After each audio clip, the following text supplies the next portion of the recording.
Hey everyone, I'm Tithonis, and welcome back to another episode of Final Fantasy XIV Shadowbringers. We're going to continue on with the MSQ in this one, so let's do this. Okay, I am recording. Talk to the manager of suites. The return to Yulmore. By the way his face lights up at your approach, the manager of the suites has been waiting for you. Ah, I trust you had your pleasant rest. While you were ensconced in your chamber, a message arrived from the Exarch. He bids you to come to the Ocular at your earliest convenience. And sir, wherever your duties may take you next, I shall pray for your safe return. May the night keep you.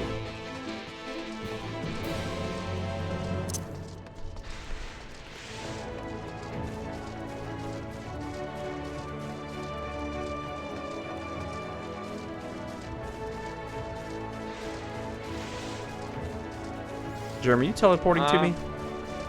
Yeah. You're such a creep. Well, I have it. Might as well use it. Get away from me. Get away from me. Get away from me. Get away from me. Watch. You're gonna surpass me, and then I'm gonna teleport to you. Nope, not now. I broke line of sight. Sticky creep, stop it. Didn't work too well. Do you have business with the Chris Exarch? Just say the word. I would be happy to escort you to the Ocular. Yes. Take me to the Ocular. The old Ocular. Oh. Let's see. Will it be voice acted? I think it will be. Based off the sound effects. Yeah. There you are. Nope, yep. May I assume you've had your fill of rest? I have indeed. That is well. Now that we are all present, let us speak of our plan. Thus far, we have vanquished 4 Light Wardens, restoring night to much of Northrend. Only one remains, that of Calusia. And with Reen to guide us, I am certain we will find it.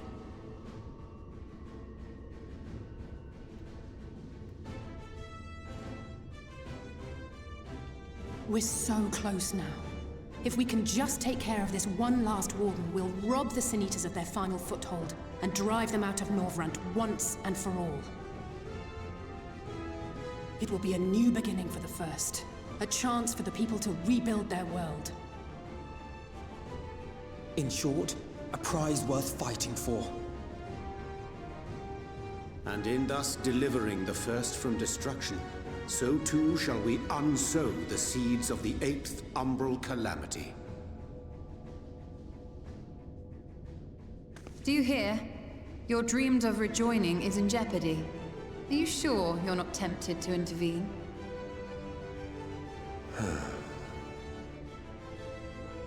You labor under the misapprehension that vanquishing the Sin Eaters is tantamount to saving the world. It is not.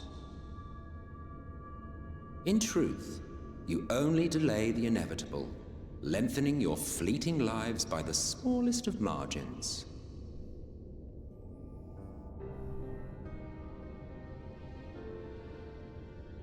Twould be churlish of me to deny you this small concession, close as we've become. Foolish and misguided though you are not without charm. Each and every one of you is possessed of a noble heart. When the weak want for succor, you do not hesitate to provide it. Alas, your nobility is short-sighted. You think only of the problem in front of your nose. A limitation of your ephemeral existence. Our lives may seem short and insignificant to the likes of you, but one does not need to be an eternal being to achieve lasting change. If I may stop you there, I do not claim that we Ascians are special. That is another misconception. In the beginning, everyone lived nigh for eternity. Such was the natural order of things. But like so much else, this was taken from you.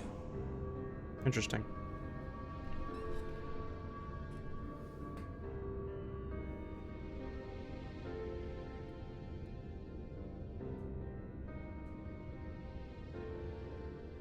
You won't object if I borrow your plaything.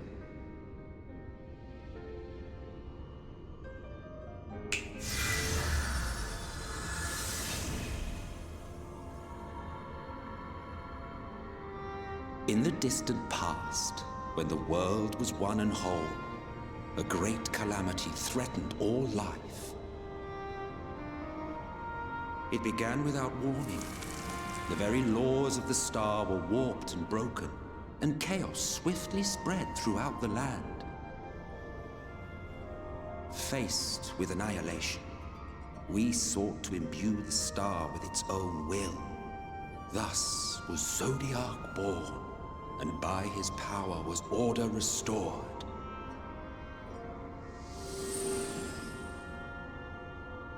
Ere long, however, thankless fools began to fear that Zodiac's might was too great, and so they conjured another to keep him in check. Your own dear Hydaelyn. And the two beings waged war until, with a single devastating blow, Hydaelyn unmade Zodiac, scattering his being across space and time. So you told us in the Katana Ravel. Yes, yes. And there began our woes, with Hydaelyn's blow and all that it wrought. As a counterbalance to Zodiac, Hydaelyn was created with the power to enervate her foe. This singular ability strikes not at such banal things as flesh, but everything that defines the target, diluting its existence. For example, were she to strike you,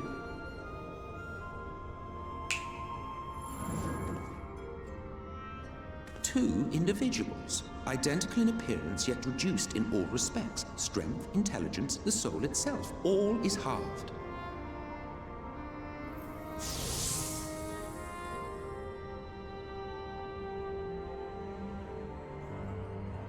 Do you see? This self-same fate befell not only Zodiac, but the very star.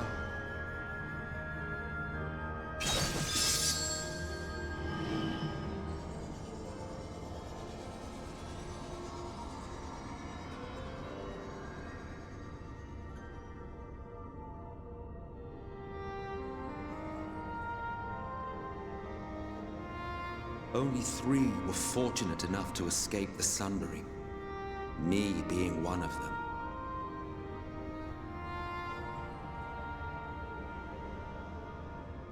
When I beheld the shattered remnants of our home, I knew deepest despair. The inhabitants of these 14 fragments were feeble, frail and foolish, oblivious to their imperfection, ignorant of their past. Malformed creatures thrashing blindly about. Pitiful, disturbing, depressing. So, we took it upon ourselves to rejoin the worlds.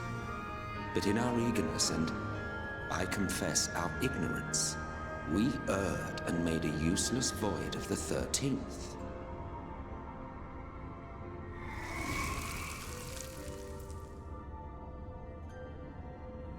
It was only afterwards that we discovered a connection twixt source and shard, a flow of energy that maintains elemental balance. And thus did we arrive at our time-honored modus operandi.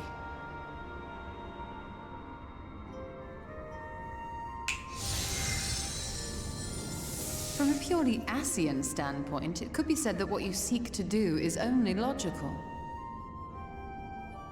But that would be to ignore the immeasurable destruction wrought with each rejoining. You have murdered millions, and this we cannot condone.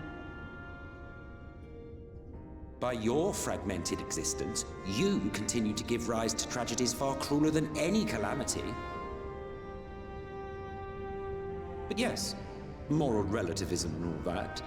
Case in point, I do not consider you to be truly alive, ergo I will not be guilty of murder if I kill you.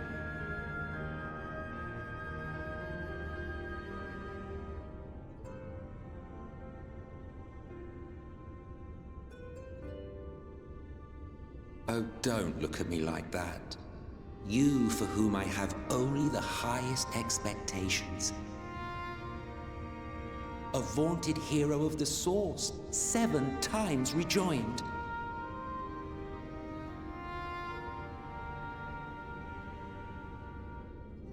Long have I awaited one who might brave a path of lesser tragedy. A resilient soul able to endure the necessary pain. I dare to hope that my wait is over. So, finish your task and slay the Light Warden.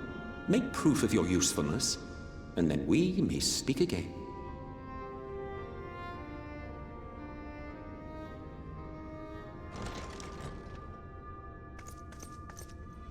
Forgive me, my lord, but this could not wait. Speak freely, Captain. Our informant in Colusia sends word of unusual activity in Yulmore. It appears their forces are entrenching themselves at key points throughout the city, making ready for an attack by all indications. An intriguing use of resources. I rather doubt Lord Vorthry is concerned for the safety of his citizens. You think he's harboring the Light Warden inside the city walls? Even if he does have some means of controlling the Sin Eaters, wouldn't that be a little risky? Risky or not, if there is even a chance the Warden is hiding there, we will need to act fast. The longer we wait, the better prepared the Yulmorans will be.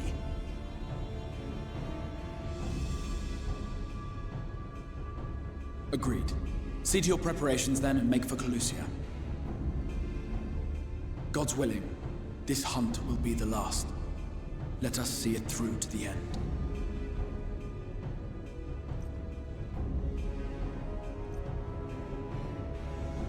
We should begin by assembling in Rite. There we may assess the situation in Yulmore and decide how best to proceed.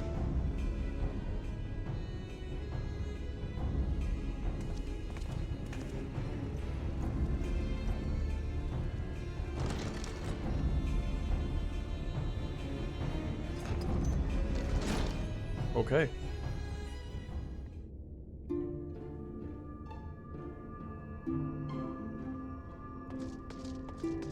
Speak with Alfino in the right.